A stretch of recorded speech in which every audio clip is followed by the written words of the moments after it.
Last month, students from a Winnipeg school traveled north to Wasagamack for a week. Then the Wasagamack students came to Winnipeg for a week. It's a unique way to help fight racism and stereotypes. And as Simon Gardner reports, the journey goes a long way beyond the classroom.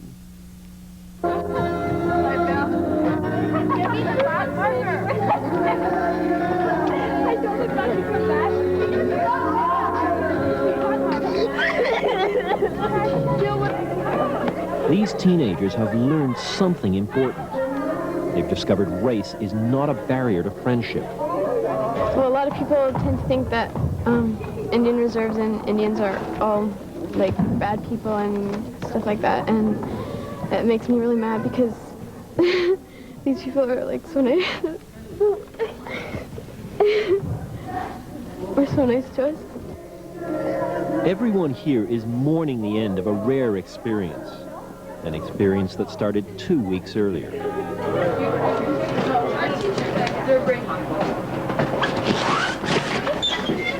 It's a busy Monday morning at a small Winnipeg airport terminal. A group of grade 9 students from a Winnipeg suburb are traveling to a remote Indian reserve in northern Manitoba. Everyone's excited and nervous. Some of the parents are a bit worried. Well, at first we didn't really want her to go, but Holly really pushed it, and we thought it probably would be a good experience. Unfortunately, you only hear about the bad things that happen, so... Have you ever been on a plane before? No, I haven't. I've never flown before. I think for kids who are sheltered and when they see things that are different, a lot of them see it from a judgmental point of view. And I don't think they'll be able to do that this week. I think they're going to see that for the first time in their life, they're going to be in the minority. Good morning. How are you today? Watch your head. For 2 hours, the students head north. They arrive at a small airstrip. I'm sorry. Where's my saxophone? Uh-oh. You gotta sit me up. Hold on. Hold on here. From here, they are driven across a lake to Wasagamack, an Indian reserve accessible by road only in the winter when the lake freezes. Shut up. Wasagamack isn't a place many people visit. It's one of the most remote communities in Manitoba, and the 900 residents live in virtual isolation. The temperature often drops to 40 below. There's no central heating. None of the homes have running water. Electricity has to be generated by diesel motors. Those motors often fail, as the students quickly find out when they get inside the reserve schools. The lights are off, and there's no heat. We don't really live in the dark ages. We're connected to a generator in St. Therese Point right now, and I guess they had some problem. It went off just as you were coming in the door, honest. And it should be on. They usually get it back on within an hour. So we'll hope that we have power. The students have been doing a lot of work. I know that everybody's really shy and nervous right now. Our experience in other exchanges is everybody's shy and nervous for the first little while. By the end of this week, we hope you'll be a lot more comfortable with each other and a lot more comfortable with talking. Snowmobiles are the way people get around up here. On their first full day, the students are getting ready to travel deep into the bush. My grandma. I that bad? Yeah. You look like a mountain man. I look like I'm pregnant or something. I feel like 50 times. Look, okay. I look bad, you guys. So while we're on the trail, sometimes it's going to be very narrow. You'll have to cover your eyes so that the willow doesn't hit your face.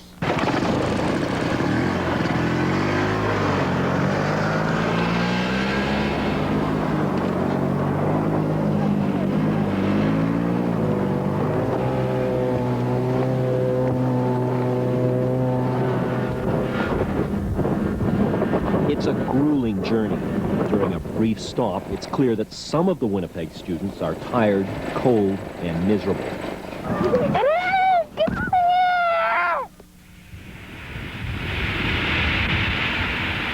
It's 3.5 hours before the convoy arrives at one of the most unique and remote schools in Canada.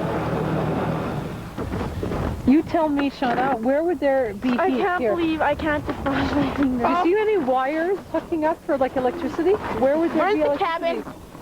Pardon me? Where are we going? There's no heat. Can you read? You're in grade 9. Can you read the sign? Allenwood. Cool. The Allenwood School is 2 cabins and a couple of sheds. It's named after a community leader who trapped in this area. Run by native elders, the school is a window into a traditional way of life. The students are taught how to catch fish under the ice with nets. They're shown which fish are the best to eat. This one good enough?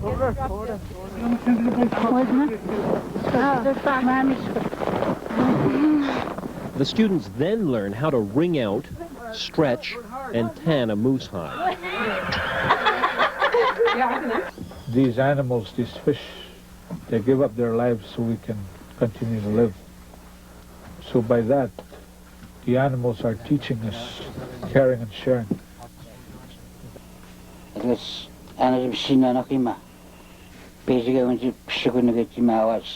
The lessons go well into the night with stories, legends, and advice from the elders. You don't realize how much you're learning. You will think about what you've seen, what you've experienced, what made you laugh, what made you cry, what made you think. You are learning about our way of life.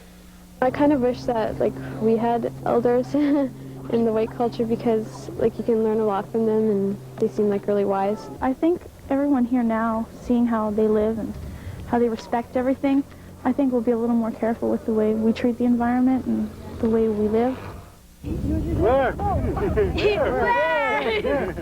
The Winnipeg students spend 2 days at the Allenwood School. They've learned some native traditions. They've made new friends. The rest of the week is spent back at the Wasagamack Reserve. By now, the Winnipeg students and the Wasagamack students are getting along well. They trust each other. Come on, we gotta go!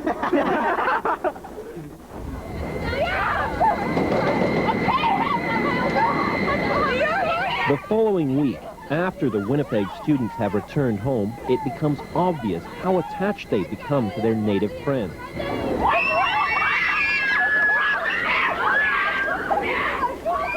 This is the second part of the student exchange.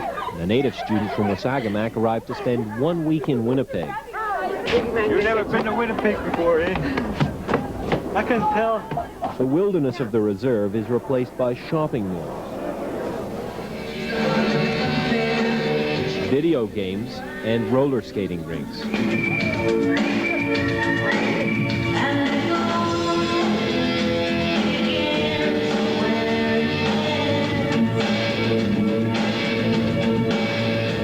Their cultures are very different, but the students are finding they have a lot in common. Some have crushes on each other. It's all very new, and for some, very confusing. It's like you're in the street, right? Alone. 2 cars are coming towards you. You're in the middle. You don't know where to turn, either right or left. As each car goes by, this side and that side, and you're in the middle. What do the 2 cars represent to you? 2 cultures? Yeah. One culture, which is my culture, and another one, the other car represents as the other culture, which is here. The rest of the week is spent meeting families and other students at the school. There's a lesson in native art. In my painting, some things are hidden.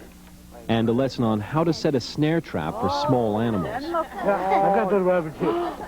By the end of the week, many of the students are dreading being separated from each other. Some of the Winnipeg students are talking about visiting the reserve on their own. Most are very emotional when the time comes to say goodbye. This exchange program has far more impact than the usual textbook lessons on racism and discrimination. It's now part of the curriculum at both schools, and for these students, it's now part of their lives. For 24 hours, I'm Simon Gardner.